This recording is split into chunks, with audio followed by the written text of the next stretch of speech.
Number 5 on this list is Pine Gap. Pine Gap is a massive military base that's hid away in the Australian outback, completely away from the public's view. It's jointly run and occupied by the American and Australian governments. The airspace over top of it is a complete no-fly zone, and the complex itself is obviously very locked off. Many of the locals have come to speak of this place as Area 51 of Australia. Now, unlike Area 51, this place hasn't been linked to aliens. It's actually been linked to a super secret, super high-tech surveillance system. At this point, it kind of feels like common knowledge that the government is occasionally peeking in on our conversations. Well, Pine Gap in Australia may be the spot that most of that happens at. Echelon was the codename given to a massive signals intelligence collection device. It's believed that this location in Australia collects this information and stores it there. Think about that. A massive site out in the middle of the outback with all of our info stored on a massive hard drives at somebody's fingertips. With over 800 people apparently employed at this base, there are 800 several individuals that know more about you than I think any of us would like. Your entire communications history is just waiting there to be revealed to the public. It's no wonder that this place isn't talked about too much, because think about how damaging it could be if that info was leaked to the public or somebody got a hold of it. The amount of secrets that could be discovered by spending an hour or two at that place is honestly difficult to comprehend. Number 4 on this list is Mka Island. Mka Island is a volcanic island that's part of the Aleutian Islands. And for those of you who aren't aware, the Aleutian Islands are a grouping of islands off of the coast of Alaska that stretch into the Pacific Ocean. Now, this place is really interesting because by all accounts, hardly anybody lives there at all.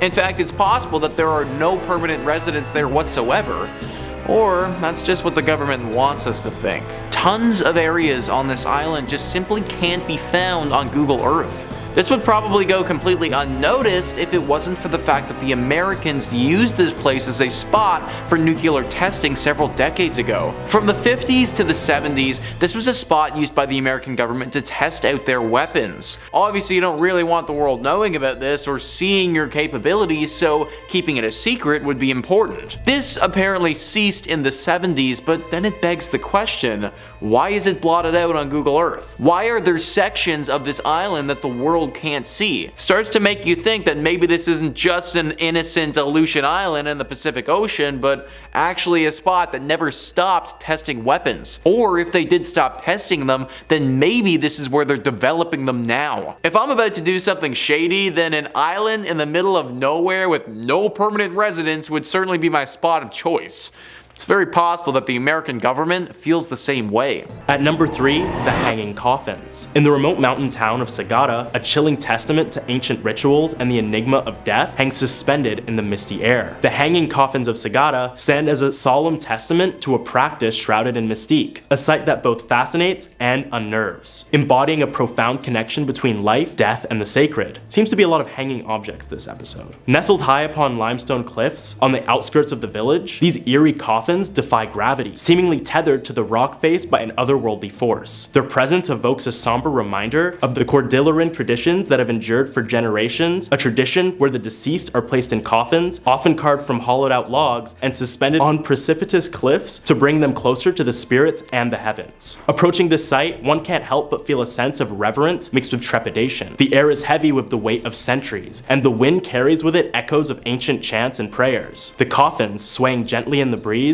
serve as a poignant reminder of the fragility of existence. Reminder that even in death, our connection to the world endures. The cliffside cemetery stands as a silent congregation of souls, each coffin etching a story of a life once lived, a tale that becomes intertwined with the very landscape that cradles them. It's a site that ignites the imagination, prompting thoughts of the rituals, beliefs, and ceremonies that once accompanied these solemn placements. As the sun sets over the horizon, casting an amber glow upon the hanging coffins, one can almost feel the spirits of the departed drawing near, a presence that transcends reason. It's a place where the barrier between the living and the dead becomes tantalizingly thin, where the echoes of ages past resound like the ringing of a distant bell. Speaking of bells, why don't you guys subscribe and press the notification bell if you're enjoying the video?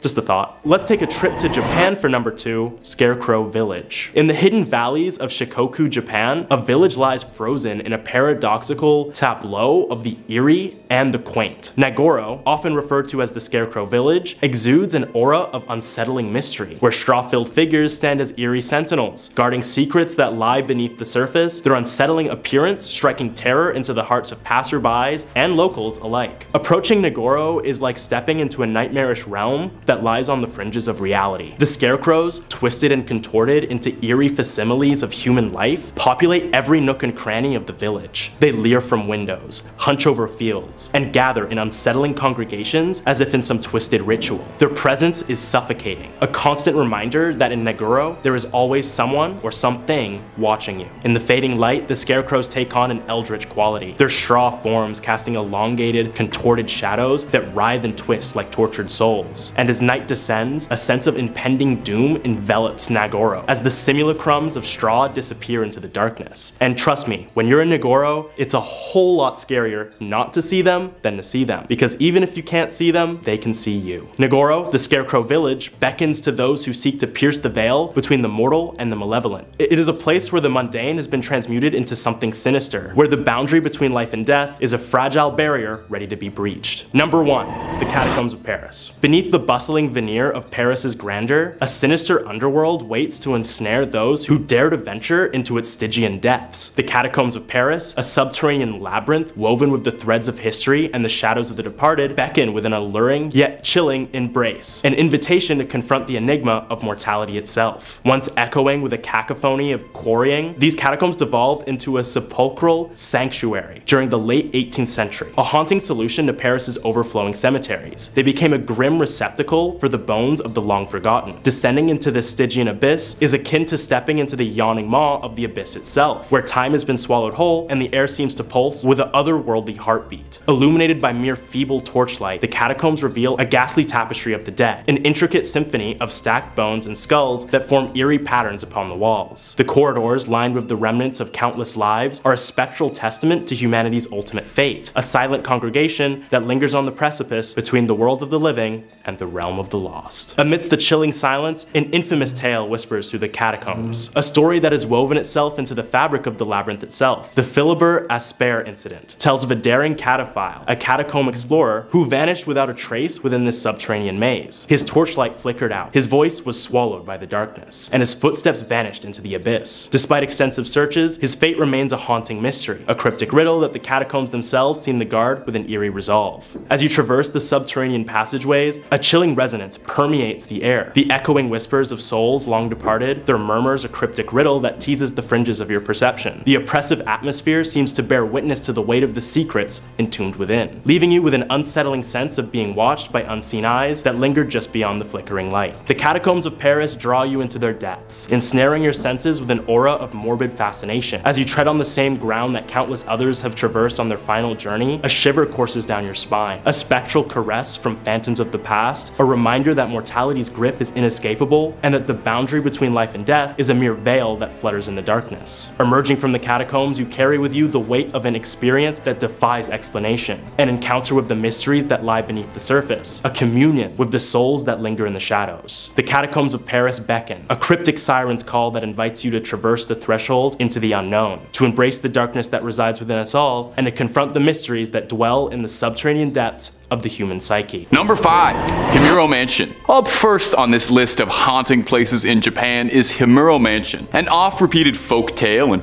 Japanese urban legend that's told with a hushed whisper. It's one of the more famous urban legends of Japan and actually ended up inspiring the Fatal Frame series of horror video games if you're a fan of those. The legend goes that the mansion once belonged to a wealthy and influential family. Noble and well-respected, people would speak of rumors of the family's involvement in the occult and their practice of sinister rituals. The most notorious one was known as the strangling ritual, which was performed every half-century to prevent an ages-old dark curse that would engulf the mansion and its inhabitants and spill out into the surrounding lands. This ritual involved selecting a young noble girl from a prestigious lineage. She was then known as the Rope Maiden, and I know what that name sounds like, but it's not for good reasons, trust me. The Rope Maiden on the day of the ritual would be tied and bound to 4 horses, and I promise you don't want to know what what comes next, but you can probably imagine. The story goes that when it came time for the last ritual, the maiden was smitten with a member of the family who wanted to run away with her. The patriarch of the family raised his blade to the maiden and then on his own family, and finally himself. Himuro Mansion was abandoned and lost to time. Whether or not it still stands is even a dispute. The legends say that if you find Himuro Mansion and you take photos at it, you'll see the ghosts of all the rope maidens of past. This legend is what directly inspired the Fatal Frame series of horror video games, which all revolve around using a camera to take pictures of ghosts in abandoned mansions. So you can see where that idea turned into the final project. They're one of the most terrifying games I've ever played, and if you've never played one, I definitely recommend, especially if you're a fan of Japanese urban legends. And I assume you are, so why you're watching this video. But if you're looking for more Japanese urban legends, or heck, any urban legend around the globe, Top 5 Scary has all of that and then some. In fact, if you can think it up, we've probably done a video or 2 or 3 on it. So hit subscribe, please make sure you hit that bell as well, and would you kindly do that at the end of this video, because I got 4 more scary Japanese urban legends coming for you right now.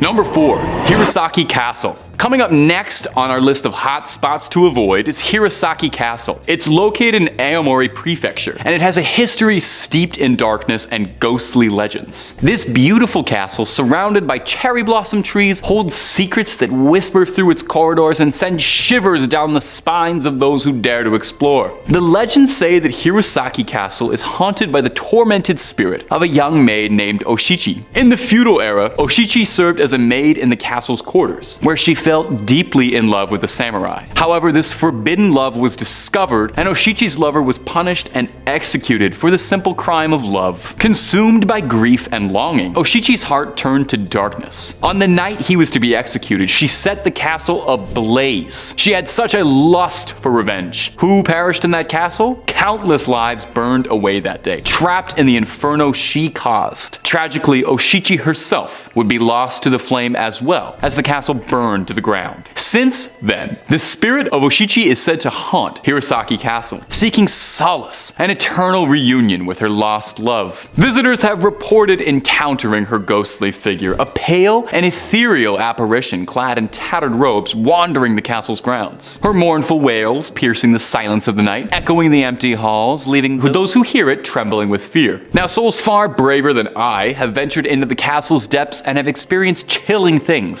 Sounds of footsteps that appear to be coming from nowhere but following them, a cold gust of wind that tickles the back of their necks, and an overwhelming feeling of being unwatched by unseen eyes, shadowy figures flickering in the corner of your vision. Some visitors have even claimed to witness the sight of flames dancing in empty rooms, a ghostly reminder of the tragedy that unfolded centuries ago. I'm certainly not brave enough to visit Hiroshima Castle, but if you are, definitely check it out. I just recommend you know exactly where the fire exits are before you go, just in case. If it happened once, it might happen again. That's all I'm saying. Number 3 on this list is the Ryu Islands. These islands are a chain of islands that are located off of Japan. The islands, although they're very beautiful and have some amazing scenery, aren't really mysterious in their own rights. It's what's located in the water beneath them, though, that has a lot of mystery and lore surrounding it. Under the water of the Ryu Islands are what many believe to be an Atlantis-like city.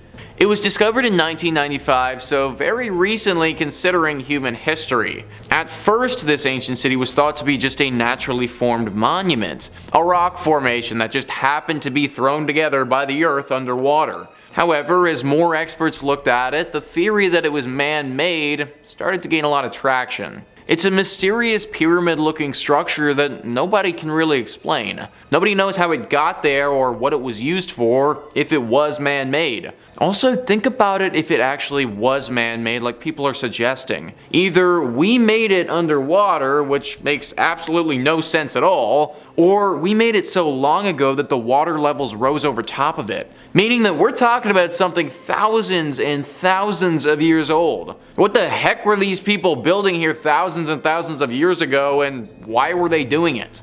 Number 2 on this list is the Mustang Caves. These are absolutely wild caves and really don't make a lot of sense. Tripoto says, being one of the world's greatest archaeological mysteries, the Mustang Caves lie in one of the most remote and isolated regions in the Himalayas. The landscape is unlike anything else found in Nepal, with strangely sculptured rock formations comprised of nearly 10,000 den openings perched more than 150 feet above the ground. It's unknown who dug them, since whoever did would have had to scale a near vertical rock to do so, a task almost impossible to accomplish by even experienced climbers.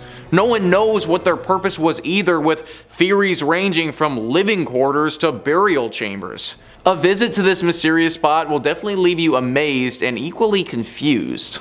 These caves literally make zero sense, guys. It is straight up a cave inside of a mountain. Like, how on earth do you get to that place on the mountain of the cliff face to begin with? And then once you're there, how do you dig a massive hole to get these caves? Explorers have found mummified bodies in these caves before that can be dated back to 3,000 years ago.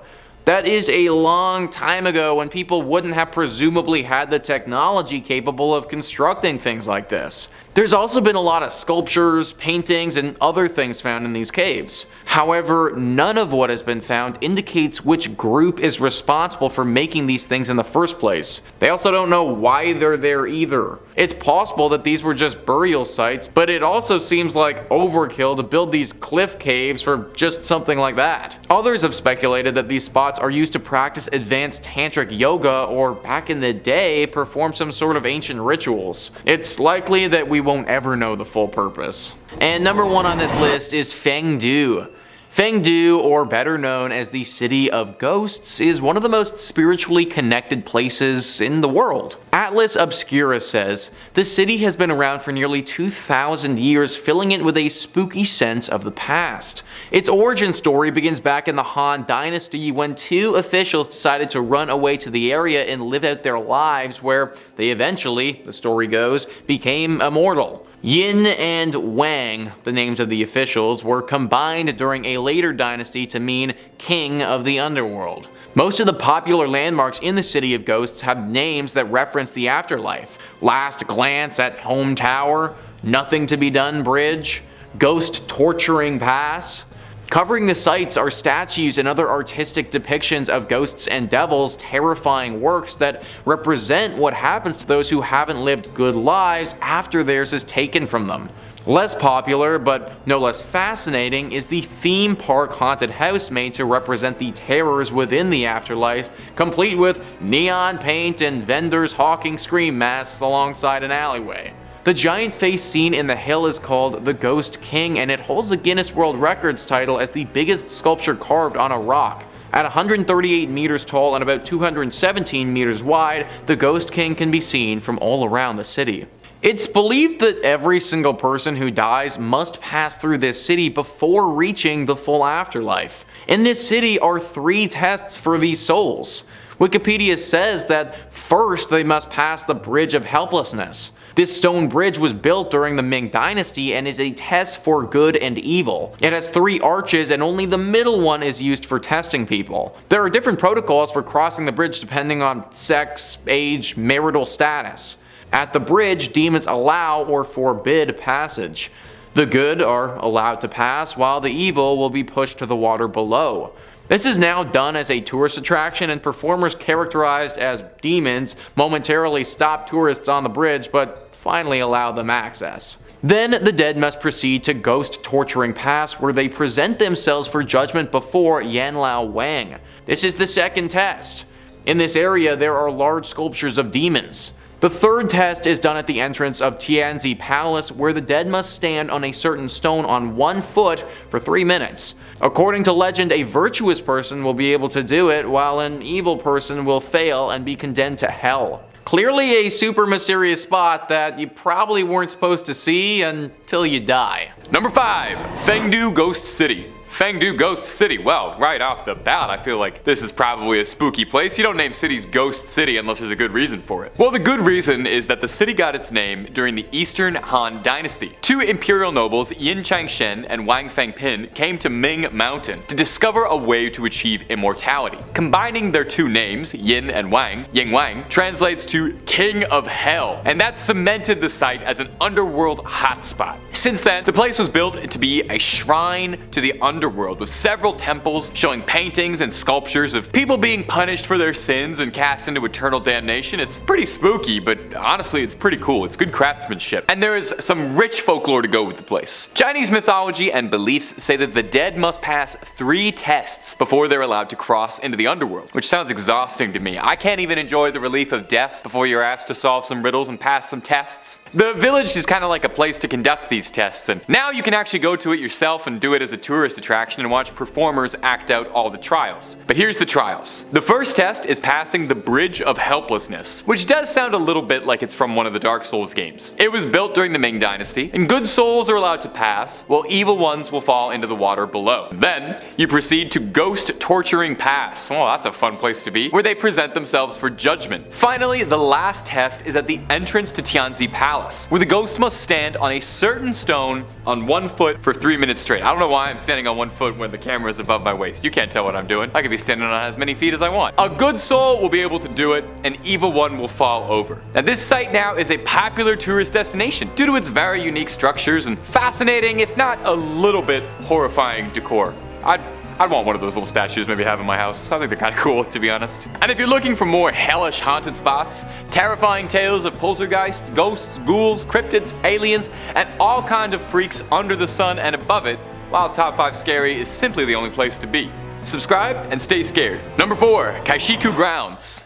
If you go to Kiku today, you probably wouldn't think much of it at all. The most notable thing around there is a subway station, and aside from that, there's a vegetable market outside, and you can probably score a pretty decent deal on corn. But if you visited Kiku back in the 19th century, however, when it served as an execution grounds for prisoners, you probably wouldn't feel too welcome. Thousands of prisoners were brought to the Kiku grounds to serve out their last moments. Every autumn, prisoners were taken through the Zwanwoman, which earned the fun nickname, the Gate of Death at dawn. Awesome. The doomed would then be lined up east to west, their necks stretched by rope to make it easier to chop. Well, that's good. We always want to make it as easy as possible for the guy chopping necks. A singular chop to the neck was considered the easy way out of a one-way trip to Kiku. Prisoners accused of more serious crimes would be sentenced to lingchi, which was a horrid punishment of slowly slicing someone many times, leading to it sensationally being dubbed the death of 1,000 cuts by outsiders. These executions were designed to be a public spectacle, something for everybody to come and enjoy, something for the whole family to do when no good movies were playing. Kiku was one of the busiest intersections in the outer city of Beijing, so crowds would gather to see these things. Most horrifically about this, though, is that sometimes the prisoners who were executed, their bodies were photographed and made into postcards. Given this sordid history, is it much of a surprise at all that passers-by and visitors claim that they can sometimes see ghostly apparitions making their way through the dark hours of the night, or that you can hear screams at all hours? If you ever visit Beijing and make a stop by Kiku, take a photo. The postcards they sell in the gift shop are a little dicey. Number 3 on this list is Mutant Experiments. Aliens are obviously the first thing that we think about when it comes to Area 51, but maybe there are some other strange creatures that are hiding at this base. If you've ever seen the show Stranger Things or are regular on videos like this, then I imagine you've probably heard of the project MK Ultra. If you haven't, then this was an illegal project conducted by the CIA starting in the 50s to try and wield the power of mind control. Through a series of horrible experiments, the CIA would take people, often give them large amounts of hallucinogens, and then subject them to forms of psychological torture. Lots of the people that took part in these experiments were horribly scarred for life, and most of them never recovered. This whole process broke so many human rights violations and really was not a good look for the American government. They eventually stopped in the 70s, and when this info was finally released to the public, faced some pretty bad backlash because of it. Experiments of this nature may not be happening anymore, but many have speculated that something similar could very easily be going on at Area 51. In 2018, new documents were released about MK Ultra, and it showed that the CIA had 6 dogs run, then stop, then all turn around and run back, all from implanting brain chips in them. Is it possible that something similar is going on here, where maybe they're making some mutant controllable animal? What about experiments involving humans that the government doesn't want reaching the public? If they've done it before, then there's no reason to think that they aren't capable of doing it now. Maybe these experiments don't involve mind control, but potentially taking some characteristics of an animal and putting them into a human. We've seen over the past decades a growing interest in mutant animals, so there's no reason to think that one bright scientist wouldn't want to try this with people as well. We obviously don't know for sure, but a secluded, secretive base in the desert is pretty much the perfect spot to perform mutant experiments if you ever were to do such a thing. Number 2 on this list is the Roswell Incident. According to Wikipedia, the Roswell Incident is the 1947 recovery of balloon debris from a ranch near Corona, New Mexico by United States Army Air Forces officers from Roswell Army Airfield, and the conspiracy theories decades later claiming that the debris involved a flying saucer and that the truth had been covered up by the United States government. Well, many people believe that this apparent flying saucer is currently residing in Area 51. This is what you've heard about Area 51 for. This is where it's got its big name: alien tech. This site is used as a secret base to investigate alien technology. This alien tech is getting regularly tested and experimented with by the government at this site. Some believe that America got these UFOs, brought them to this site, and now are trying to reconstruct them and use that technology to build their own advanced spacecraft. Whether the spaceships that they're in possession of have advanced weaponry on them, that's unknown, but one has to imagine that they would contribute to warfare in some capacity. One also has to imagine that if America got access to flying saucers in 1947, that they've probably succeeded by now in their attempts at remanufacturing said flying saucers. Who knows what sort of crazy otherworldly tech is being stored in Area 51 that is super top secret? How much does the government actually know about extraterrestrial life that they aren't telling you? I can't say for sure, but I'd hedge my bets that the answers are in that base. Number 1 on this list is aliens. We just talked about how they probably have alien tech chilling in Area 51. Well, how about the actual extraterrestrials who made that tech? Many people believe that Area 51 is not only a spot for testing alien equipment,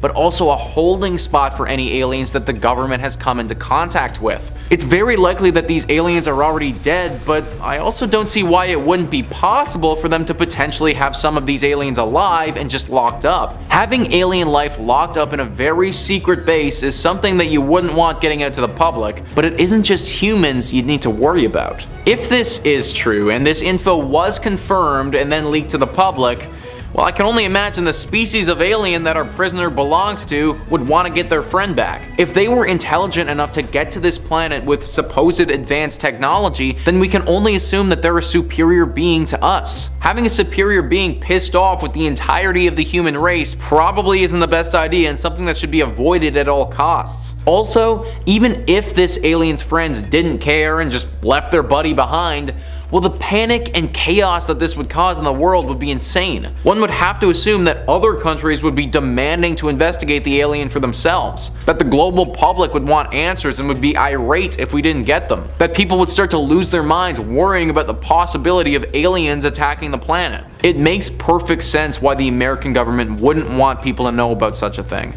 And honestly, when I think about it more, maybe ignorance truly is bliss when it comes to Area 51. Number 5 on this list is Dunstay Lakhang. This temple is located in Bhutan, an often overlooked nation that's nestled between Nepal, Bangladesh, and China. This nation is largely populated with Buddhist monks and is known for its monasteries, fortresses, and incredible landscape. The country itself is already shrouded in mystery, and this place is probably the best example of that. Holidify writes, Dunstay Lakhang was built by the Thang Tong Gyalpo in the year 1433. It's said that the monument was constructed on the body of a monster that was causing harm to the inhabitants. There are mysterious stories about this place, and locals believe that the divine power of the temple would retain the demon from coming back to life. The building is in the form of a diagram mandala, and different floors represent the earth, the heaven, and hell. The horror-inspired frescoes on the walls leave visitors dazzled and add to the mystic charm of this place. Dunstay Lakhang is carefully preserved, and it requires special permission from the authorities to get into the landmark. Any place that's guarded heavily like this and not allowing the public, plus it has deep ties to the devil and hell, obviously needs to make the list. Also, the entire legend surrounding it, where it was built on the body of a monster, already adds to the mystery surrounding this spot. Stories have come out of this place with some of the very few people who have been inside of it being met with spiritual visitors. Potentially this strange temple is actually a portal of sorts to connect us of the living world to those of the dead. It's impossible to say, but it also doesn't help that the authorities won't let us in to explore it. If you do manage to find a way inside, then you'll need to bring a flashlight though. There's no lights in this place at all, and it's said to be completely dark on the inside, which just adds to the mystery again. Number 4 on this list is the Plain of the Jars. Located in Laos, this site is definitely a weird one. A bunch of stone jars, 2,000 of them to be exact, all scattered throughout the fields of this hilly terrain. These jars are very sizable and made of pure rock. In fact, the word jars is pretty generous because it's basically just a bunch of rocks with holes on the top of them. What they're used for, who put them here, and how they got here though are all a big mystery. Maybe the most interesting thing about these jars is the story with World War II. In World War II, the site in question was heavily bombed. One would imagine that some stones with holes in them would be obliterated from a heavy barrage of bombs, but they weren't. In fact, it didn't look like they took any damage at all. Some people believe this is because these jars have a deep spiritual connection to them. This lends itself to the origin of these jars, where people think that they were used for some interesting sacrificial rituals. Granted, some other people believe that they were used to make wine. A bunch of jars to sacrifice people, or a bunch of jars to get drunk off of. I guess you guys be the judge. Number 3, the Forbidden City. The Forbidden City. Well, that tracks. That sounds very forbidden. Well, back in the 14th century, when it stood as the heart of the Ming dynasty and served as an imperial palace, yeah, you'd have a pretty difficult time getting access if you were but a common serf like myself. But I think they've relaxed their stance just a little bit, because I found more than a few Google recommended articles for tourist things to do in the Forbidden City. I think they just charge like price of admission now. So it's actually very easy to get into the Forbidden City, and the Chinese government does know about this. So the formerly Forbidden City, which is not quite as catchy a name, is a beautiful tourist spot and definitely worth checking out. It's got years upon years of culture and rich history behind it, and most importantly, it's said to be very haunted. The Forbidden City is a pretty credible place for a haunting, if I must say. Ghosts are said to be born out of a place of malice, and the Forbidden City has over 600 years of deaths, assassinations, and who knows how many backstabs and plot twists where the intrigue are out there. The most recurring ghost story coming out of the Forbidden City, though, is that there's a ghost of a weeping woman, all dressed in white, wandering during the dark hours.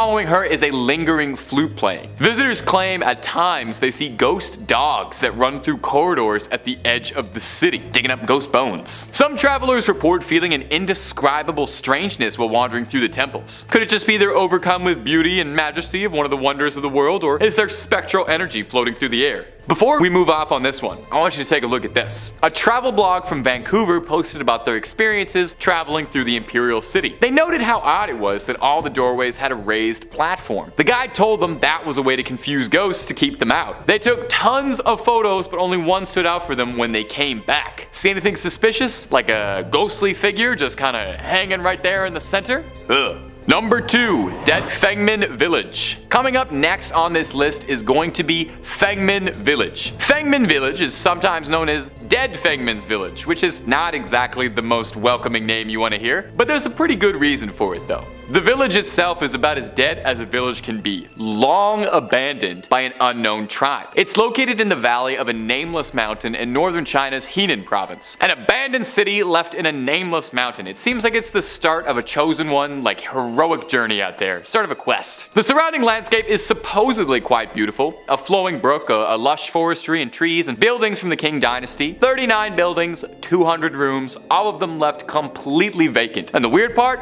No one even knows why. There is extremely little information to be found on Fengmin Village. Who lived there, what happened to them, and so on, making it absolutely rife for urban legends of hauntings and ghosts. It's a fairly popular spot for backpackers and hikers with an interest in the supernatural who are looking to discover something in the lost village. One story tells of a hiker named Petra who would make expeditions out to Fengmin Village, camping alongside the river just outside with a few companions. On one of his treks, he got the bright idea in the middle of the night to prank his companions by jumping and scaring them, which, let me just say, I absolutely have to respect that. You're camping out in an abandoned ghost village, you have to seize the opportunity to prank your friends just a little bit. Well, before he got a chance, he got served up his own scare because he swears a discordant, sad-sounding voice kept calling his name out over and over, in a voice he said he couldn't recognize or had never heard before, and none of his friends had any idea what he was talking about. At number 1, Chao Nai 81. Our next entry is Chao Nai number 81, a building that has a fairly notable reputation, being listed as the most haunted building in Beijing. It's Beijing's most famous haunted house. The ghost most commonly reported in this house is that of a woman who was the wife of an officer in the National Revolutionary Army during the Chinese Civil War in the late 1940s. He had fled to Taiwan with his compatriots before the end of the war and left his precious wife behind. Naturally, she was pretty upset about this. She was despondent. She felt that without her husband, she had nothing left to live for and thusly took her own life. And her spirit has been trapped in the house ever since. Residents who live around the area claim that during thunderstorms you can hear shrill, violent screaming coming from inside the house. Visitors report that walking into the house immediately,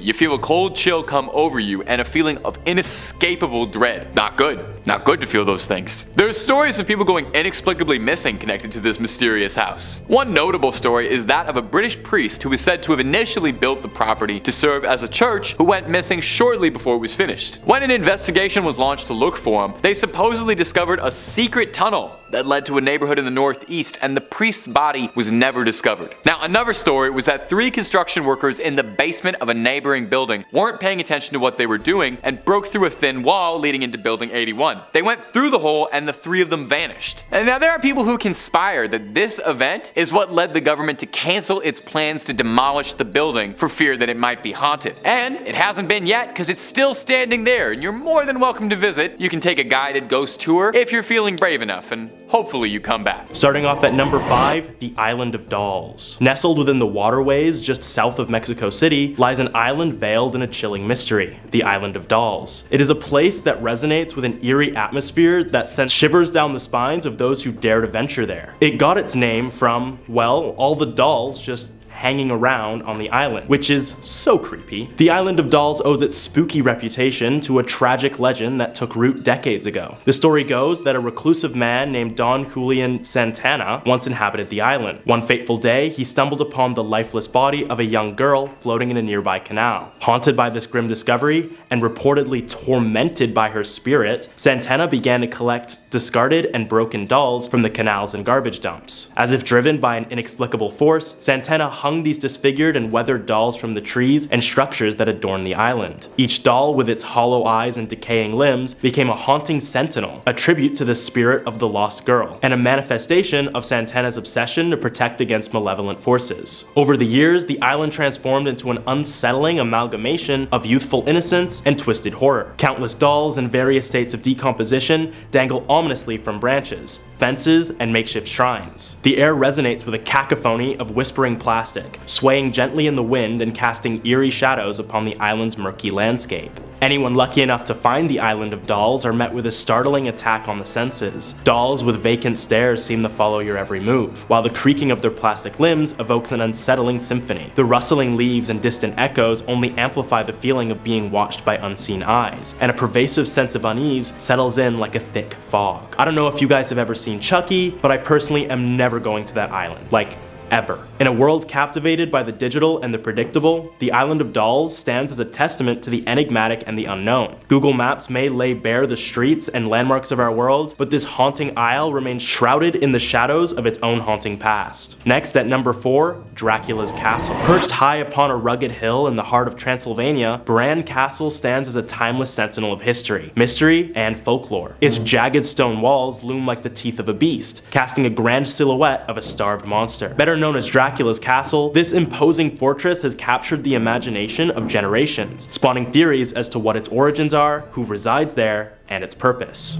Built in the 14th century, Dracula's castle's grim purpose was shrouded in secrecy, its shadowy corridors echoing with whispered tales of unspeakable horrors. Within its heart, a labyrinth of cryptic chambers and chilling catacombs await, a realm where time has danced to a different rhythm, and where the line between reality and the supernatural is irrevocably blurred. A macabre masterpiece of Gothic architecture, Bran Castle's towering spires and ominous battlements seem to claw at the heavens, a testament to the power and the darkness that thrives within. As one ventures deeper into its foreboding depths, portraits of ancestral lords and queens gaze down with eyes that follow your every move, their watchful presence hinting at an age-old pact with the undead. Legends whispered in hushed tones speak of secret passages that wind like serpents beneath the castle, hidden alcoves concealing the coffins of the immortal vampires who walk the night. Torchlight dances upon stone walls, casting eerie, dancing shadows that seem to writhe like restless spirits longing for release from their eternal rest. Outside, the moon cast an otherworldly glow upon the desolate landscape, illuminating the ancient cemetery that stretches before the castle's gates. Tombstones, worn with the passage of time, bear cryptic inscriptions that tell of the souls lost and lives extinguished in the name of an insatiable hunger. Within these walls, where the air is full with a scent of ancient evil, one can almost hear the whisper of cape against stone, the faint flutter of wings, and the soft, hypnotic cadence of a heartbeat that defies mortality. It is a place where the legend of Dracula breathes, where the boundary between life and death is a tenuous thread ready to snap at any moment. As the winds howl through the battlements and the moon casts its eerie glow upon the castle's spires, one can't help but feel that the veil between the worlds is at its thinnest here, and that the spirit of the vampire himself may still roam these halls, forever haunting those who dare to tread within the realm of Dracula's castle. Number 3 on this list is Harvey Point Defense Testing Activity Facility. This site is located in North Carolina and is definitely something that the government doesn't like to advertise. Ever wonder where the elites of the elite train? Like the super secret, super advanced soldiers that only come out for the crazy covert missions? Well, this is that place. Wikipedia writes, specialty military air operations are located at this facility as the installation has 2 usable landing fields and plans for a 3rd. The FAA Charlotte Sectional Aeronautical Chart identifies this area as special use airspace R5301, which is continuously restricted from general aviation traffic from the surface of an altitude of 14,000 feet above mean sea level. Areas of Albermay Sound adjacent to the facility are also under restricted airspace R5302, which is under the operational authority of Giant Killer, or whichever ATC has controlling authority over the airspace at that time. Harvey Point is also used for CIA paramilitary and counterterrorism courses that involve high explosives and ballistics. The explosives are used to simulate terrorist bombs and can be heard for miles in the surrounding communities. It was also used by DevGru to train for the raid that killed Osama bin Laden in a scale mock-up of his secret compound. Pretty much all of the super elite military governmental stuff is going down at this spot. The team that took out Osama bin Laden trained here. Like, it really doesn't get more secret and advanced than that. Also, there have been a ton of rumors about the types of weapons that are being developed here too. Incredibly advanced aircraft that will have capabilities hard for us to even understand are apparently being built here. The advancements may not just stop with equipment either, but may even go further to people as well. Obviously, Iron Man and Captain America are superheroes and they aren't real, but if there ever was a site where the government was to be experimenting with things like that, then this would be it. Either incredibly advanced war bodysuits or literally making superhumans, then this could be the place where all that goes down. Number 2 on this list is Janette Island. Janette Island is located in the East Siberian Sea and belongs to the Russians. This island is shrouded in mystery though for the history it has had with Google Earth. Similarly to our other creepy Alaskan island, when you go on to Google Earth, you can't actually see anything here. In fact, for a while, all you could see was a black blob where an island should be, and then more recently it was changed so that there's literally no landmass here at all. The Sun writes, it's not clear why the island is blurred, although there have been issues around whether the territory belongs to Russia or the USA. Some conspiracy theorists have suggested the spot is an ideal location for a secret Russian military base as it's relatively close to the US and Canada. Google often blocks out military locations on its Maps tool, including air bases in Germany, missile silos in Russia, and bases in Afghanistan. Images of the island were provided to Google by the International Bathymetric Chart of the Arctic Ocean, a project to map the Arctic Ocean initiated in St. Petersburg, Russia. This Russian military base thing has definitely been gaining some traction. As the Sun said, this base would be pretty close to North America, which is something Russia would definitely want. It's also super secluded and the perfect spot to be conducting some really questionable experiments or projects that you don't want prying eyes of the world to see. When Google was inevitably asked about why they don't have a picture for this, the spokesperson for them declined to comment. And number 1 on this list is Zenam. This is a Russian city and one that's largely been kept off the radar since its birth because it's something that the Russian government doesn't want anyone to know about. Passport Symphony says, Zenam was founded in 1948 as a missile test range facility under the name of Caspian Yar. Multiple launches of test rockets and satellites were carried out at this site throughout the years. Eventually, Caspian Yar became a cosmodrome in 1966, and like the other cities on this list, it wasn't shown on the map until the 1990s. There are many things that make Zenam the most mysterious city in Russia, and one of them is a UFO crashing that happened in the 1950s. Some even argue that this incident allowed the Russians to design Sputnik and achieve an early lead in the space race. This story was kept secret and only recently became known to the media. This made Caspian Yar known as the Russian Roswell. However, note that this isn't the only mystery that happened at Zenam, but rather the only one that made it public. The site's function was interrupted after the fall of the Soviet Union, but it began working again in 1998. We got missile launches, we got weapon development, UFO landings. It's no wonder that the Russians don't want anybody catching on to this place. The fact that it was literally around for almost 50 years before it even appeared on a map is super questionable as well. What the heck was going on at this place for 50 years that was so secretive that they couldn't have anyone even knowing about its existence? One has to think that this place is similar to Area 51 in America. I personally wouldn't be surprised if Russia's still using this as a spot to do some really scary and probably pretty questionable experiments without anybody knowing. Those could involve aliens, genetic mutations, maybe even advanced weaponry development. It's hard to say truly what's going on at this place, and it's likely that Russia kinda wants to keep it that way. Number 5 on this list is a super weapon. One thing that's widely believed about Area 51 is that for a while it was used as a place to develop and test nuclear weapons. Located out in the middle of the desert, very secluded, it made for the perfect spot to develop such deadly weapons. As time went on and the Cold War quieted down, there was less of an emphasis on manufacturing such bombs. In fact, dismantling these bombs has been something that's been going on for quite some time in an effort to make sure we avoid nuclear annihilation of the entire planet. This is all well and good and probably the best thing for all of us. But some believe that this site is kept so secret because there's another type of weapon at play. Nobody knows exactly what it could be, but some people speculate that the United States government specifically uses this site as a place to develop a super weapon. Something that the world would have never seen before. Whether this weapon would take the place of a bomb or a gun or a pathogen is currently unknown, but it would dwarf the atomic bomb in deadliness for sure. Dismantling all atomic bombs looks really good in the tabloids. Making a massive super weapon that could destroy entire countries doesn't look nearly as good. This is why the government has made it their mission to keep it all under wraps. Also, if word got out that the government was trying to make some sort of super weapon, well, it doesn't matter what the actual intentions behind the weapon are, other countries would interpret that as very threatening. They would then either need to build their own super weapon or try to stop America from ever completing the construction of theirs. Both of these scenarios would be very bad for humanity and is definitely something that the American government would want to avoid. I have no idea what this super weapon could be or what it could entail, but if America was making something like this, you have to imagine that Area 51 would be the spot for it. Number 4 on this list is the moon landing. With the Cold War at its height and the space race in full swing, the United States in 1969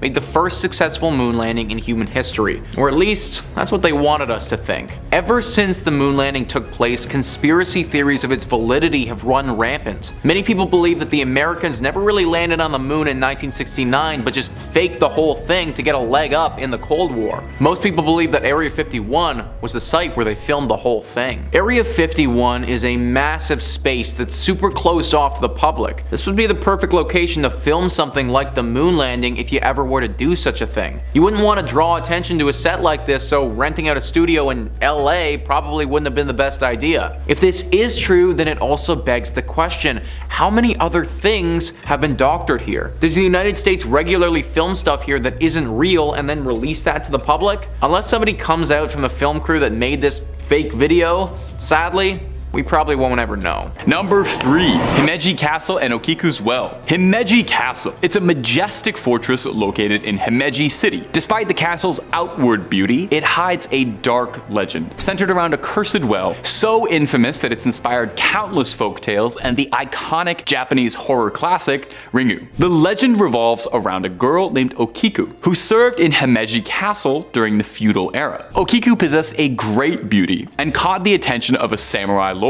She rejected his advances due to her loyalty to another samurai. Enraged by this rejection, the lord framed Okiku for a crime and accused her of stealing one of 10 precious family heirloom plates. Okiku knew she was innocent, and thus she refused to confess to the crime. The lord was a sadist and treated Okiku with cruel impunity. He tormented her, subjecting her to unspeakable acts, things better left said in polite company like my YouTube friends. Determined to get her to confess to this false crime, he cast her into a well, where she would fall to her death. This well is now known as Okikus Well, and it's become a place of dread and sorrow. Do not drink anything that comes out of this thing, because it's said that Okiku's ghost emerges from the well, counting the plates repeatedly in a desperate attempt to prove her innocence and seek justice. Now, legend has it that if the count reaches 9, a terrible curse will befall Himeji Castle and all the inhabitants. Now, if this sounds kind of familiar, and maybe because I mentioned that it's the inspiration for Ringu earlier in this point, this was the inspiration for the iconic Japanese horror film franchise. A cursed videotape haunts anyone who watches it, leading to their gruesome demise in 7 days. The film's ghost, Sadako, or Samara Morgan if you're American, shares similarities with Okiku, including her ghostly emergence from a well and a vengeful desire to seek justice. And you know what? I bet both Okiku and Sadako are actually real sweethearts if you just sit down and get to know them.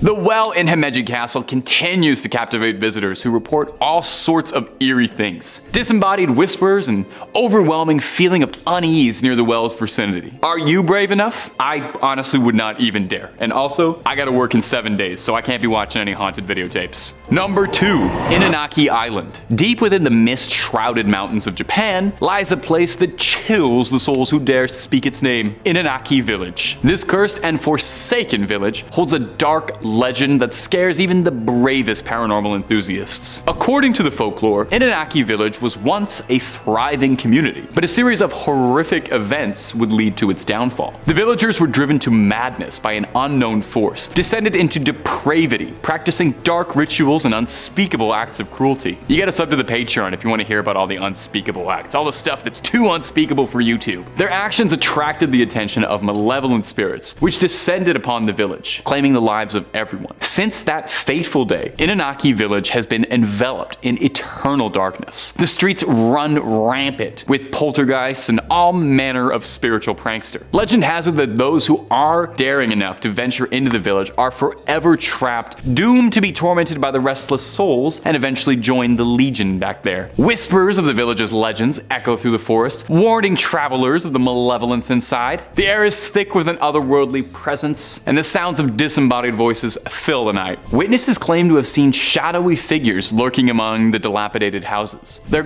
eyes filled with anger. It's said to be a place where time stands still, macabre secrets locked away from the world. Now, those who have entered its boundaries report all these things like sudden drops in temperature, a feeling of being watched, scratches appearing on their bodies. The anguished cries of the torment souls who met their gruesome fate reverberate through the darkness. Inaki Village stands as a reminder of of the depths of human darkness and the consequences that follow. And it serves as a warning for those who hear its name. I personally probably wouldn't go, but I recommend you might. And hey, if nobody's living there except ghosts, I'm willing to bet you can probably get an amazing deal on a 1-bedroom there. Might be worth looking into investing. Number 1, Hashima Island. And finally, we've come to our conclusion with Japan's Hashima Island, which is commonly known as Gunkanjima Battleship Island, is a small abandoned island located approximately 15 kilometers off the coast of Nagasaki. The island's most distinctive feature that you'll recognize is that it looks like a battleship, hence the nickname Battleship Island. It's not just because they love the Milton Bradley Company over there. Hashima Island was once a thriving coal mining community during Japan's industrialization period. In the early 20th century, Mitsubishi developed the island to extract coal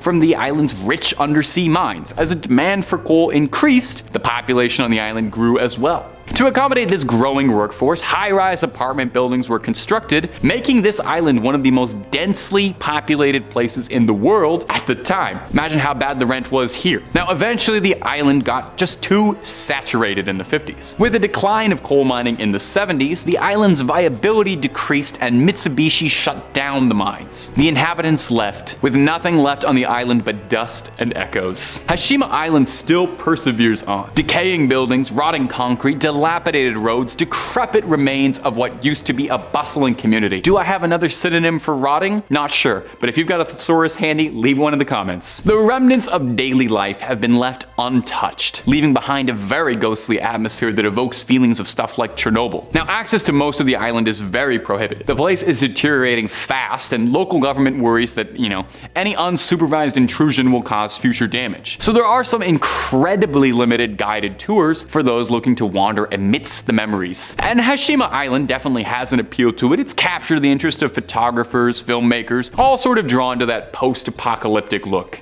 And it serves as a nice, poignant reminder of the rapid industrialization and subsequent decline that characterized Japan's history and the human stories that unfolded within its concrete walls. And what's scarier than thinking about how industrialization and the capitalist machine will eventually kill all of us? Nothing, except maybe like a ghost. A ghost is pretty scary. Kicking off at number 5, the Longyu Caves. And this place in particular is absolutely mind-blowing, given the fact that if it was indeed made by human civilization, then we've got to really take a look at how capable our ancient ancestors actually were at building things. Picture this, in 1992 in the small Chinese village of Longyu, the locals had lived for centuries beside a small series of ponds that littered the landscape. Local legend believed that these ponds were bottomless, infinite wells of water, but one local in particular named Wu Anai set out to put that legend to the test. After pooling his money together with another villager, he purchased a pump and completely drained one of the ponds, and that's when Wu and I discovered that it wasn't a pond at all, but instead the flooded entrance to an ancient series of man-made caves. But when I say caves, I don't just mean a few interesting holes in the earth, I mean hand-carved caves, each the size of roughly 1,000 square meters, reaching up to heights of up to 100 feet. Inside, the ceilings, the walls, the pillars that maintain their structural integrity were all finished in the exact same manner, hand-carved with a series of parallel bands and intricate markings. Now, no one has any clue how the hell these caves were created or who created them, but researchers have found that they date back to at least 220 BCE, a period that predates the ancient Qin dynasty, although no trace of their construction or even their existence has ever been located in the historic record. In fact, up until their discovery in 1992, the Longyu Caves were forgotten to the sands of time. It makes you think, what else is lurking down there, right? Coming in next at number 4, Petra. And yes, of course, this is the scene that I was alluding to in our opening clip, the ancient city of Petra, described by UNESCO as one of the most precious cultural properties of mankind's cultural heritage, and perhaps one of the most amazing archaeological wonders on this fair planet. This place is fascinating, and it's a monument to the fact that we really have no idea how capable humanity has been for thousands upon thousands of years. Petra, originally known to its inhabitants as Rakmu, is believed to have been settled perhaps as early as 9000 BC, although earlier estimations have been suggested. However, by the 5th century BC, it is believed that the city of Petra itself was settled by the mysterious Nabatean kingdom, an ancient conglomerate of Bedouin tribes that were incredibly astute traders and economists who for the most part were a nomadic people but recognized the significance of Petra's geographical location. And for the most part that was fit exactly for Petra's purpose, as it quickly became a massive central hub for trading routes across the world, gaining the Nabatean kingdom incredible wealth in the process. experts. But I mean, you just need to look at Petra to start scratching your head at the incredible intricacies of its design. I don't say this lightly, because the Rose City of Petra is an absolutely stunning feat of engineering at a time when nomadic societies weren't exactly known for their capability in raising wonders of the world. So how was it built? Well, the leading theory so far is that the Nabatean people harnessed the location susceptibility to flash flooding, gradually carving the narrow passages into the city-like network that we now know. Either way, whatever the truth to it, Petra is an ancient wonder to behold. Oh, and also archaeologists have just discovered that there's a gigantic monumental structure buried beneath the sands of Petra. So yeah, do with that information as you will. And number 3, South Base Island Lighthouse. Perched atop the rugged cliffs of South Base Island in Put-in Bay, the historic lighthouse stands as both a beacon of maritime history and a portal to a realm of ghostly legends. The South Base Island Lighthouse, with its iconic red brick tower and majestic views of Lake Erie, cast a haunting silhouette against the ever-changing skies, drawing visitors from far and wide who seek to unravel the mysteries that have enshrouded this hallowed site for decades. Built in 1897, the South Base Island Lighthouse served as a vital navigational aid for ships traversing the treacherous waters of Lake Erie. Its light guided sailors through storms and fog, ensuring safe passage to the shores. However, as time marched on and technology advanced, the lighthouse's significance diminished, eventually leading to its decommissioning in the mid-20th century. But as darkness descends upon the island, the lighthouse takes on an air of malevolence. The wind howls like the mournful wails of lost souls, while the crashing waves below create a symphony of despair. Those brave enough to step inside confront an unsettling stillness, punctuated only by the occasional creak of floorboards under an invisible, unrelenting force. Phantom shadows dance along the walls, their ethereal forms casting an ominous dance that defies explanation. Visitors recount harrowing tales of icy fingers brushing against their skin, of ghostly whispers that worm their way into their minds, and of an overpowering sense of dread that lingers long after they've fled the premises. The lighthouse had to be shut down after several reports of it turning off at random times, or guiding sailors towards dangerous areas, despite being completely unmanned. One can only assume that this mischief was the work of the spirits that haunt the lighthouse. This forsaken lighthouse has earned its place among the most terrifying locales in Ohio, a reputation upheld by relentless tales of ghostly apparitions, unexplainable phenomena, and an atmosphere so saturated with maleficent energy that it leaves visitors trembling in its wake. Whether driven by morbid curiosity or a thirst for the macabre, those who dare to cross the threshold into the South Base Island Lighthouse do so at their own peril. For here, in the heart of the lighthouse's labyrinthine corridors, the boundary between the living and the spectral blurs, and the chilling embrace of the unknown reaches out to ensnare those who dare to seek it. And at number 2, Moonville Tunnel. Deep within the remote woods of southeastern Ohio lies a sinister enigma shrouded in darkness, the Moonville Tunnel. This desolate and haunted passage, long abandoned by the living, stands as a portal to a realm where reality intertwines with the supernatural, and where the unwary may find themselves vanishing into the void if they dare to tread too close. The Moonville Tunnel, a vestige of an era past, was once a vital conduit for a long-forgotten railway. Yet, as time eroded the tracks and decay seeped into its very stones, a chilling transformation occurred. Stories of ghastly apparitions and eerie encounters have swirled around the tunnel, like the mist that clings to its mouth. Tales whispered among locals with a mixture of dread and fascination. Daredevil adventurers who have ventured into the tunnel speak of an oppressive, tangible malevolence that envelops the air, an unrelenting presence that seems to watch, to wait, and to hunger for the unsuspecting. Perhaps the most sinister tale is that of the Moonville Tunnel's insatiable appetite for souls. It is said that if you step foot into the tunnel around 3 a.m., when the boundaries between worlds are at their thinnest, you may never step back out. Foolhardy wanderers who venture into its depths during the witching hour risk becoming mere specters themselves, forever trapped in a twilight realm of torment and despair. The tunnel's history is steeped in tragedy, adding to its ominous aura. Legends tell of a brakeman who met a grisly end beneath the wheels of an oncoming train, his anguished spirit now condemned to roam the dark expanse. Others speak of mournful phantom cries that pierce the silence, echoing the heart-wrenching despair of a long-lost soul. Visitors who dare to challenge the Moonville Tunnel's eerie reputation tread a perilous path, as the moonlight filters through the dense canopy, casting ghostly shadows upon the tunnel's yawning maw. A feeling of being watched intensifies. Footsteps echo with an eerie resonance, their sound swallowed by the blackness ahead. Time itself seems to warp, stretching and distorting reality as though beckoning the unwary to step beyond the veil. To approach the Moonville Tunnel is to court danger, to teeter on the precipice of the unknown. It is a place where the boundary between the living and the dead blurs, where the rules of our reality are subverted by forces beyond comprehension. As the wind whispers secrets and the very earth seems to hold its breath, those who venture too close may find themselves joining the ranks of the vanished, a chilling testament to the dark and untamed forces that linger within the haunted confines of Moonville Tunnel. Coming in at number 1, Franklin Castle. Franklin Castle, an imposing Victorian mansion nestled in the heart of Cleveland, Ohio, stands as an enigmatic edifice brimming with dark secrets and eerie tales that have earned it a reputation as one of the most haunted houses in America. With its intricate architecture, turrets, and ornate details, the castle's exterior belies the chilling stories that have swirled around it for generations. Built in the late 19th century by German immigrant and banker Hans Tiedemann, the Franklin Castle was intended to be a symbol of prosperity and opulence. However, as time passed, the mansion's grandeur began to fade, replaced by rumors of tragedy, scandal, and paranormal activity that would come to define its legacy. The Tiedemann family was plagued by a series of untimely deaths, including the passing of several youngsters and Tiedemann's wife. The pervasive aura of grief seemed to seep into the very walls of the castle, fostering an atmosphere of melancholy and despair. It is said that the spirits of the deceased still linger within its chambers, their presence felt by those who dare to venture inside. Over the years, reports of ghostly apparitions, disembodied voices, and unexplained phenomena have only added to the castle's haunted mystique. Visitors and paranormal enthusiasts alike have recounted chilling experiences, from encountering spectral figures that vanish into thin air, to hearing whispers that seem to drift from empty rooms.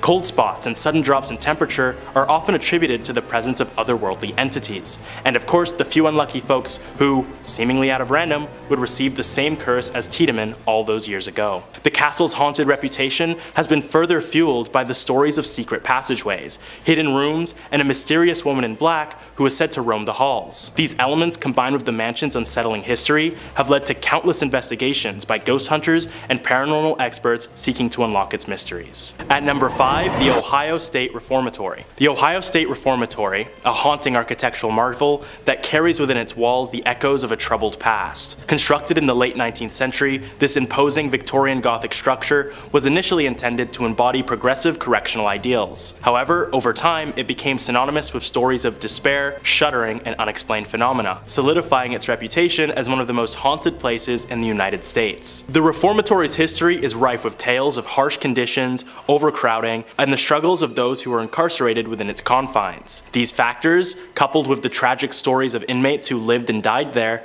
have contributed to the pervasive sense of unease that envelops the site. Visitors often report strange occurrences, such as unexplained footsteps echoing through the empty halls, eerie whispers that seem to float on the air, and chilling cold spots that hint at otherworldly presences. In some cases, there have even been disappearances and killings, alluding to the dark spectral forces that inhabit the reformatory. One of the most famous aspects of the Ohio State Reformatory is its appearance in the movie The Shawshank Redemption. While the film highlighted the reformatory's grim atmosphere, its true history is far richer and more complex. The architecture itself tells a tale of a bygone era, with its intricate detailing and imposing structure standing as a stark contrast to the stories of suffering that unfolded within its walls. Guided tours and events at the reformatory allow visitors to explore its various sections, from the imposing cell blocks to the eerie solitary confinement area, known as the Hole, creating an immersive experience that evokes a sense of timelessness. The stark contrast between the ornate exterior and the haunting interior serves as a poignant reminder of the complex and often troubling history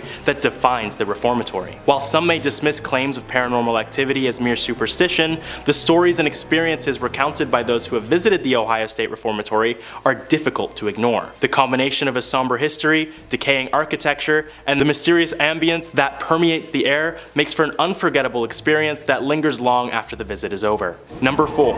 Molly Stark Sanatorium. The former Molly Stark Hospital, located in Molly Stark Park in Ohio, is a haunting relic of a bygone era. Once a treatment center for tuberculosis patients, the decaying building exudes a ghoulish aura, with vines snaking over ancient brick, shattered windows, and faded stone. Closed for over 2 decades, the hospital's dilapidated state has attracted ghost hunters and paranormal enthusiasts, leading to the erection of a barbed wire fence to deter trespassers. Owned by the Stark County Park District, the property offers public tours to its exterior, revealing intricate architectural details and a fascinating history.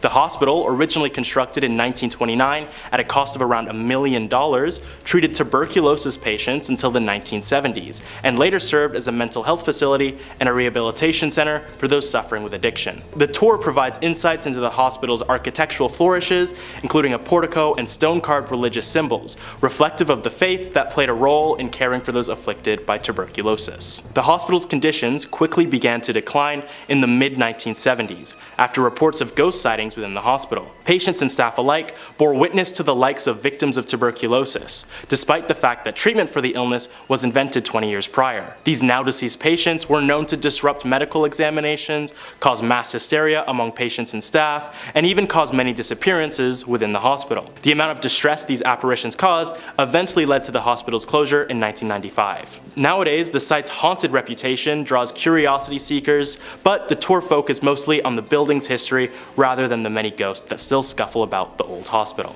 Number 3. Mausoleum of the first Qin Emperor, Qin Shi Huang. The tomb of former Emperor of China, Qin Shi Huang, is notable for many reasons. Maybe it was because in 1974, when farmers from the Shaanxi province were digging a well, they discovered hundreds upon hundreds of terracotta soldiers, complete with horses, chariots, officers, infantry, a court, I think even some bears, oh my. They discovered one of the world's greatest archaeological wonders, 2,000 terracotta soldiers in Qin Shi Huang's tomb. The tomb was built like this basically to serve as history's most impressive flex. Qin Shi Huang wanted to make it good and clear that even in death, he held more might and more power than anyone could ever imagine. You know that saying, you can't take it with you?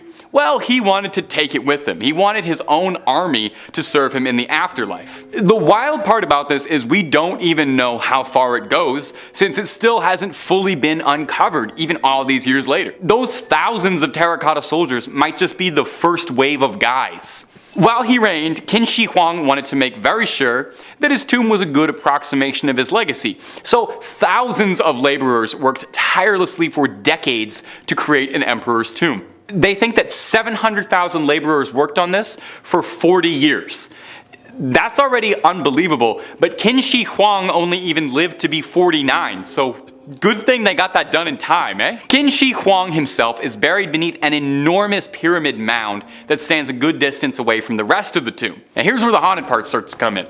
According to historians, this central tomb contains treasures and wondrous objects he attained during his life, including a flowing river of pure mercury, which doesn't really sound like the greatest idea, but back then they thought that made you immortal. Soil testing the nearby areas does have elevated levels of mercury, so that might actually be true. No one is too eager to check though, since it sounds like Qin Shi Huang kitted this place out to keep any would-be Nathan Drakes or Lara Crofts from raiding this uncharted tomb. It's said that it's got ancient ballistas and all sorts of traps, like mechanisms that'll fire arrows at potential grave robbers, and hey, that mercury vapor probably isn't doing you any favors, so don't try to breathe that in.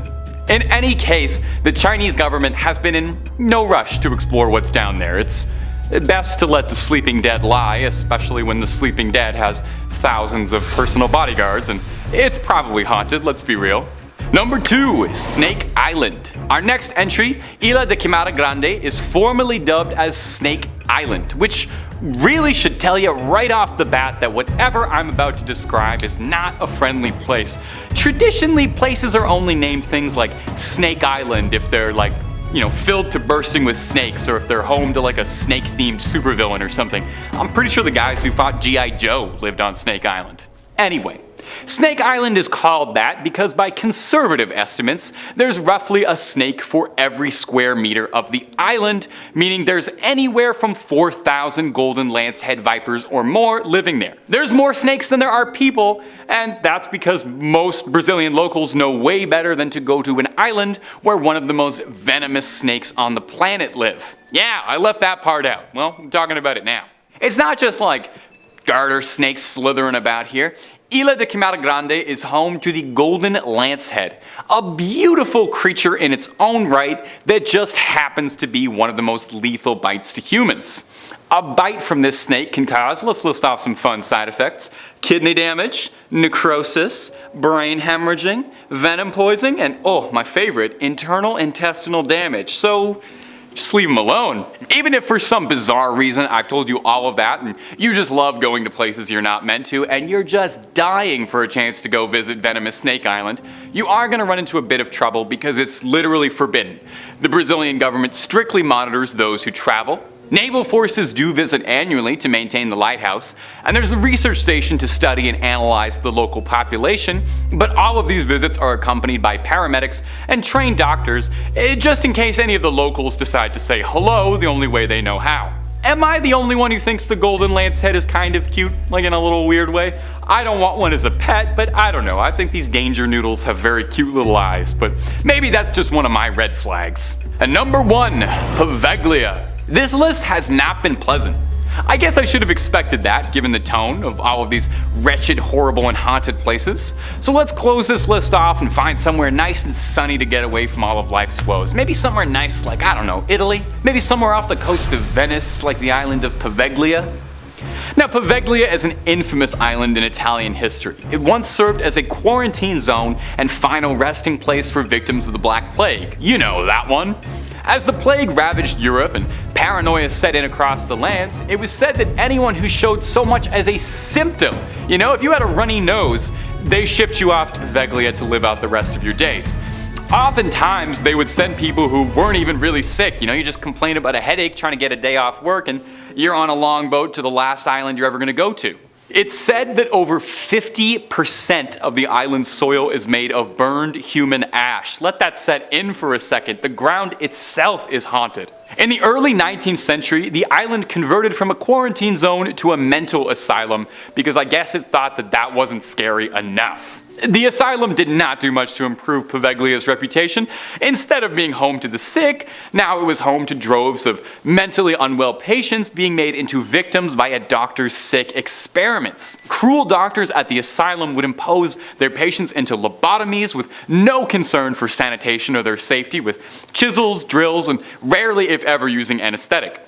An old ghost story has it that the main doctor at the asylum was haunted by the spirits of his former patients and the crimes he'd committed, and it drove him to such madness that he cast himself off the bell tower of the island, where they say his screams can still be heard. Now, if I told you all of that and you still want to visit, first of all, why? And second of all, you're going to need to be pretty crafty, as it's totally completely forbidden. You will be pressed to the fullest extent of the law if you're caught trespassing, not even remotely worth the risk if you ask me. At best, you get arrested. At worst, haunted for the rest of your days. Number 5, the Castle of Good Hope. Coming up first on our list of haunted hotspots is going to be the Castle of Good Hope in Cape Town, South Africa. It was first built in the 17th century by the Dutch East India Company, so you just know there's bad vibes there to begin with. It's the oldest colonial building in South Africa, and if you believe the local legends, it's allegedly one of the most paranormal spots in the country. The first reported paranormal sighting from the castle came from 1915, when a tall, pale, mysterious man dressed in black, he sounds familiar, whose attire didn't match the era at all, country or anything, appeared seemingly out of nowhere, walking alongside one of the castle's ramparts before vanishing as soon as he appeared. Now that's pretty weird, definitely, not quite enough to label a place haunted, but it was a one-off incident, right? Well, in 1947, this same strange man kept appearing, making regular visits for weeks on end. He'd be jumping off the castle's walls, seemingly plummeting to his doom, only to reappear again to do it all again. I gotta be honest, he sounds kinda sick, all things considered. Sounds like he just wants to bungee jump and vibe out as a ghost. Another popular story from the castle is that of former governor, one Peter Giesbert van Noot. Whew, you try saying that 5 times fast. He passed in the castle on the 23rd of April, 1728, the same day he had sentenced 7 army deserters to the death sentence. The legend has it that one of these soldiers hexed him and demanded he face him and watch the execution. Van Noot was apparently a bit squeamish and refused the invitation, and later that day was found dead at his desk, slumped over. And some believe his ghost still wanders the castle's halls. And there were more ghosts I couldn't even fit into this one video because there's so many hauntings from this place. I recommend you read up about it afterwards. And if you want way more videos about haunted spots, ghosts, goblins, aliens, cryptids, conspiracies, true stories, fake stories, we got all of that and then some. So click through on Top 5 Scary, find something to watch, something to fall asleep to, I don't judge. Stay subscribed, stay scared, but stay watching this video. We worked hard on it. Alright, moving on through. Number 4, the Chernobyl Exclusion Zone. Maybe this one's a bit of an obvious pick, but our next entry is going to be the infamous Chernobyl Exclusion Zone, the real-life post-apocalyptic wasteland of Pripyat. Have you ever heard the word Canopsia? Maybe not. I don't even know if I'm pronouncing that right. I only learned this word today. But it refers to a feeling of seeing an atmosphere that you know is supposed to be populated, but isn't. And I feel like that word definitely applies to Chernobyl, or like liminal is a very good feeling too. It is kind of a liminal space, because you see all of these buildings and you can imagine a life happening there, but it's frozen in time. The Chernobyl blast would be enough to cover a whole video and then some. I heard there was a very good HBO series about it. And trying to cover it in under 2 minutes would be foolhardy, so here's the super quick Coles Note versions, is that a late night safety test simulating a station blackout power failure ended up starting a huge blast, which eventually threw radioactive material that blew all over Pripyat and the surrounding areas, causing everyone to have to pick up everything and evacuate, never to return. 50,000 people used to live here, and now it's a ghost town. And yeah, I'm not gonna lie, I only know that line from COD 4. All gillied up, best level in the series. That one's just for my gamers out there. Now you can actually visit Chernobyl, although they don't really recommend you do. You know, it's not a fun hotspot for tourism or anything. People who delve into the zone for recreation, or to find things, are called stalkers, named after the Tarkovsky movie of the same name, revolving around visits to a strange zone, and not the video game Stalker, where bandits raid the apocalyptic zone, although you would be forgiven for thinking that. Visiting the zone is no easy task. For one, it's recommended that you absolutely go with a guide or someone who knows the area very well, and then come all the requirements. You mustn't touch anything whatsoever. No vegetation. There are wild dogs that live in Chernobyl, and they're very cute, but you can't touch them at all because there could be traces of radiation in their fur. You have to wear an outfit that covers as much as possible. Big boots, you know, don't show up in your sunners and flip-flops. They recommend wearing a mask too to avoid inhaling any dust or, you know, any of the radioactive particles that could still be floating around in the air. Real life radiation, not half as fun as the comic books. You are very unlikely to come out of here with any web-slinging superpowers. More likely just gonna have a bad cough and, you know, your family's gonna get real sad. You're asked not to enter any buildings because some are so degraded that they could collapse literally at any minute with the wrong pressure applied somewhere, and then you're just another tragedy. Now, I've never been, but from pictures, Chernobyl genuinely seems unreal, like it's not part of the world, you know? It seems like it's something out of a movie or a video game, but it's this harrowing, soul-crushing reflection of our reality, a stark warning on the dangers of nuclear power, and a grim reminder that your life as you know it can be upended forever in but a moment. Swinging in next at number 3, Derinkuyu Underground City. And if things weren't already crazy enough, what if I told you that there is an ancient, highly advanced underground complex carved beneath the central Anatolian city of Derinkuyu in Turkey that is believed to have been large enough to have sheltered up to 20,000 people and more than likely connects several other similar underground complexes across the ancient historical site of Cappadocia. Yeah. My thoughts exactly. I don't even know where to begin with this one because as the eons of time have slowly shifted by, countless people have taken shelter within Derinkuyu, using it as their home across the ages, and because of that, it's incredibly difficult to pinpoint just exactly when it was built. Its purpose, however, is relatively clear. It's a multi-level city built underground, carved from the soft volcanic rock of the region. It consists of 18 stories that descend deep into the earth, comprised of sophisticated carved shafts that house the complex's greatest multitude of amenities: communal rooms, wine cellars, oil presses, stables, even entire chapels. Each floor of the city can be closed off by a series of large stone doors, which in theory makes it some kind of ancient underground bunker given the other facilities gathered over time. Historically speaking, the Phrygians of the 8th century BCE were the first alleged inhabitants of the vast underground city, although the fact of the matter remains, we may never truly know who built this place. Scholars have given many suggestions, primarily being a sect of the ancient Persians or the Hittites, but I'm not entirely sure. Put a pin in this one because there are many more secrets to be learned from this. Next up at number 2, Nan Madol. And what if I told you that this place in particular was the source of inspiration for none other than H.P. Lovecraft's sunken city of R'lyeh? As in, yes, in his house at R'lyeh, dead Cthulhu waits dreaming. That one. But if that's not impressive enough, the ancient megalithic architecture of Nan Madol, just off the coast of the island of Pohnpei, which is part of the remote islands of Micronesia, are something else entirely. And really, I don't know what to think when it comes to trying to decipher the eternal enigma that is Nan Madol, often referred to as the 8th wonder of the world. There's a reason it has left archaeologists scratching their heads ever since its rediscovery in the early 19th century. Now, carbon dating has indicated that the construction of the massive basalt stones of Nan Madol began sometime in 1180 AD, although many scholars find umbrage with this, given the fact that to move these giant hunks of rock from tiny island to tiny island and then carve them into a series of intricate channels and platforms is a feat in and of itself. Its purpose is somewhat clear though. Nan Madol appeared to have housed the ruling elite caste of the ancient Sudilair dynasty of Pohnpei, where it was used as a political and ceremonial seat of power,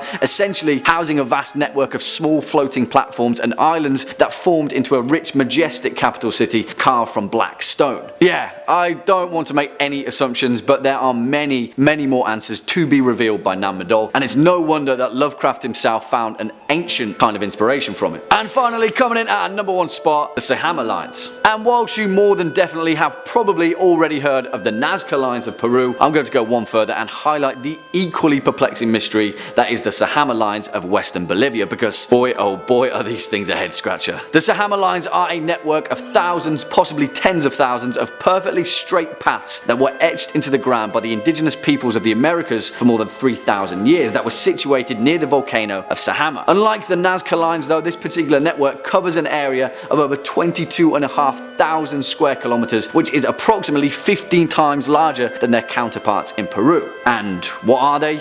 Well, no one knows, and we may never know, but what is clear is the startling precision in which they were made. These thousands of individual lines, each 3 to 10 feet in width, are almost perfectly straight, mile after mile, despite the ever-changing rugged terrain of the highlands, which would have been quite a feat for modern humanity, never mind an ancient indigenous people without the means to advance construction techniques. These geoglyphs were most likely created through the process of scraping away the dark, oxidized rock of the volcanic surface to reveal a lighter sediment beneath. You see, despite all of these enigmas of ancient history, the real question is, why did these people go to such lengths of time and effort to create them? What were their intentions of preservation? Who would have seen them or used them? Now, there are many leading theories, the most prominent of which is that the Sahama Lines were used as a pilgrimage route to a series of sacred sites, but yeah, I have no idea. I really have no idea. I mean, I want to know, but will we ever?